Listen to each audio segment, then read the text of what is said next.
Folks, we're live from LNP Studios at 101 North Queen Street after what has been a long day. Ooh. The first time that our company has hosted LL Football Media Day.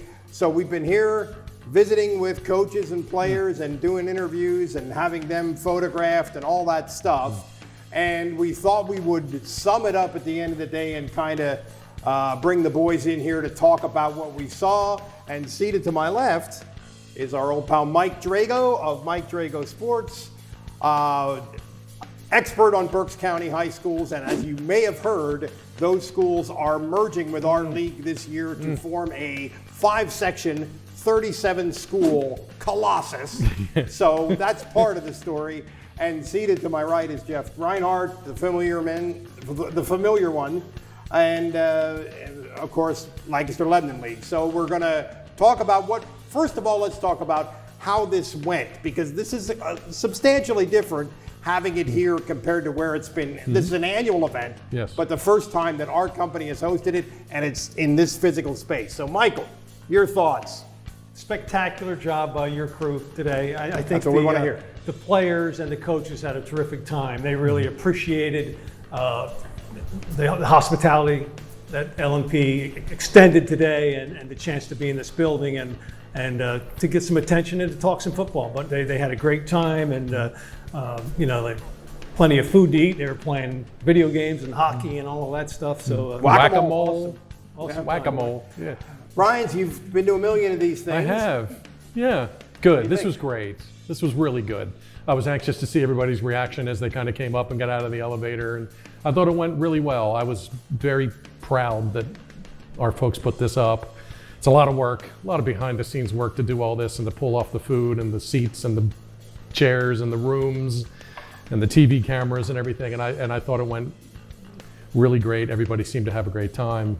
Kids loved it, ate a lot of food, a lot of cookies were eaten and Cokes were drank. My sense is that in general, most of the coaches, and it seemed like sincerely the players, like this new thing compared to what they were doing, compared to the way the LL was structured in the past, and of course the way the Berks League, a 13-team league that really wasn't workable. What do you think? Right. I think the coaches appreciate it. They understand. Yeah. And the athletic directors even more so understand because the scheduling will be much better, easier. Yeah. The coaches appreciate it because the competition will be much fairer. You take I think schools that's right, yeah. such as from Berks County, Schuylkill Valley and Kutztown, Hamburg, don't have to worry about playing Wyomissing anymore. Yeah. And Wyomissing didn't like that game either. They don't want to win 70-0 because it doesn't do anything for them. No. So the way the sections shook down, I think it's beautiful. I think we're going to see all four of those sections, all 5 sections really, are going to have very competitive races, some between 3 and 4 teams. And schools that have never won anything before in football are going to have a chance to win this year. It could be Anvil Cleona or Hamburg. Yeah. Those teams don't have the kind of tradition which Manheim Central and Wilson, Sure. the teams that you hear about all the time. Those teams have won a lot, and those teams will continue to win a lot. But some of these schools in Section 3, Daniel Boone and Fleetwood, Twin Valley, Garden Spot, they've never done anything Not in really. football. And they all have a chance to win something here in the next Big few time, years. no Yeah, that doubt. Section 5 is really, Wide open. we don't know what's going to happen. Not at all. in that. Section 3 and Section 5. Yeah. I think that's what the 2 Right. leagues were looking for. Yeah. One only change with Reading. 2 is going to be really tough. Those top 4 teams there, the Mifflin, Exeter, Warwick, Central. That should be a great Very race. top heavy. Top There's a heavy. huge Yeah. divide. Yes. But we know where they are. And Yeah. for the bottom 3, they know where they're at, and they're going to have at least a chance to win a couple of games. Absolutely. And Section 4, as I talked ad nauseum here today with everybody, Section 4 is like a mini district playoff bracket every week. It's not an elimination game, but it's great. That probably will be in relation to the size of the schools, Yeah. as good a section of a league as there is in the state. And probably. I've kind of been typing that. Yeah. And I had a coach tell me today, a Section 4 guy, I forget who it was, I'm sorry, unsolicited. Jeff, this is the best section in the state. Period. Well, Best Bob section in the state. Miller of Elko told me that. I don't know if that was the guy who. No, it was a section. It might have been Bob. Yeah. I don't remember. But the other thing I wanted to say about today, thank you. we had 100% participation. Yeah. Every school was Which here. has not always happened. does not and, always happen. And with some teams coming from a little distance, and it's a new thing for them. So yeah. Yeah. Now there are a couple teams that the way the sections fell, it's going to be tough for them. And I'm Sure. not, I'm not going to name them but there are a couple. But that was inevitable. 37 schools, 5 sections. There's no way around that. I mean, that's just the way it is. Well, I mean, I'll name them. You've got ahead. Lebanon, Muhlenberg, and Conestoga Valley in Section 2. I mean, there's a huge gap between them and those other teams. Yeah. And same in Section 4. I feel for Octorara and Elko. Octorara and Elko, Donegal. yeah, that's again, they're competing with district champions. I mean, Every many week. years, Section 4 is going to produce multiple district champions. And if you look to piggyback that, Octorara districts last year, Donegal districts last year, Elko district final 2 years ago. Those 3 programs are playing really good football. Now they're playing But it's gonna state be- finalists and district champs every week. Yeah, they're in Woo. a tough spot. Woo!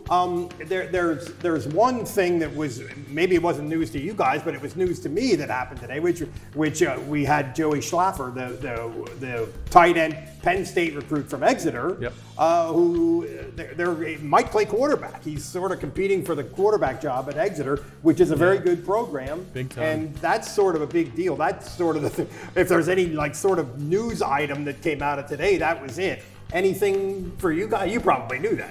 Yeah, I saw Joey competing in late May at a Berks Combine, and there's a quarterback competition, and he was their quarterback. Yeah, now, wow. maybe the other guy just wasn't available that day, but look at the athlete you have there. He's tremendous, and he's a 6'6". senior. He's poised. He's been on the field for 4 years. That's the kind of guy you want as your quarterback. Sure. I think he's going to win that job. Yeah. I think it may be a done deal, and they just haven't announced Right, it. right. But that would not surprise me at all to see that. So Good that was the size. thing that did. And I- to and the I'm extent sure that there was news. for You me. obviously didn't read my story the other day. I said did. he's the Again. he'll be the tallest quarterback in the state. Yeah, 6'7". 6'7". And then I looked at the NFL doesn't have anybody 6'7".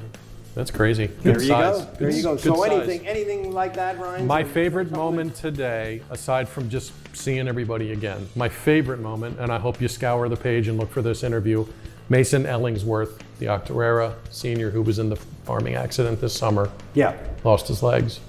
Octorara brought him in, wanted to be part of Media Day. I'm so glad he was here. That was Unbelievable. cool that they brought him. Fabulous. Yeah. And I that just, was, I I happened- hadn't even thought about that until I saw them come in with that kid. amazing. That was And his awesome. teammates were great. I brought him in for pictures, Yeah. and he came and they got down and took a picture with him. And it was Nice. awesome. I was right at the Tremendous, elevator when he came up, and I shook his hand. I wanted to make sure that he was welcome, and I said, "Hey, but everybody's in your corner here, and you come in and make yourself at home." And he was great, and he came on camera with us. Please look for that interview, and told his story, and just amazing what he's going through, and his attitude is just so positive, and that's going to be a topic all season. I think we'll Yeah. probably get to Yeah. when we talk Octorara. We'll talk about Mason, and just a great inspirational story. That was my highlight today, other than getting to finally meet Yeah, all the that's a Berks good call. people, That's a getting to good meet call. Rick Keeley, and I mean, I've never shook his hand. He was great. Just meeting some different people and getting to know the Yeah. Berks guys. It was really fun. Yeah, so here we go. I mean, this is going to be, we'll get into in depth of the teams, the players, the games as we go forward. Michael and his site are going to be kind of partnering with us in terms of the coverage throughout the season. We've got a ton of high school football. We've got a ton of high school football teams to cover. Yeah, we do. And we're going to be putting a lot of resources into covering them. All of it, by the way, brought to you by Bobby Rahal Lexus. Yes, so thank look you. for our coverage at LNP Lancaster Online and Lancaster Newspapers, Mike Drago Sports. Anything else for the good of the order, man? No. Welcome aboard, sir. Thank you guys. Look forward to it. We're tired, but it's a good kind of tired. Yeah, it is. All right, for Jeff Reinhardt and Mike Drago, I'm Mike Gross. See you later.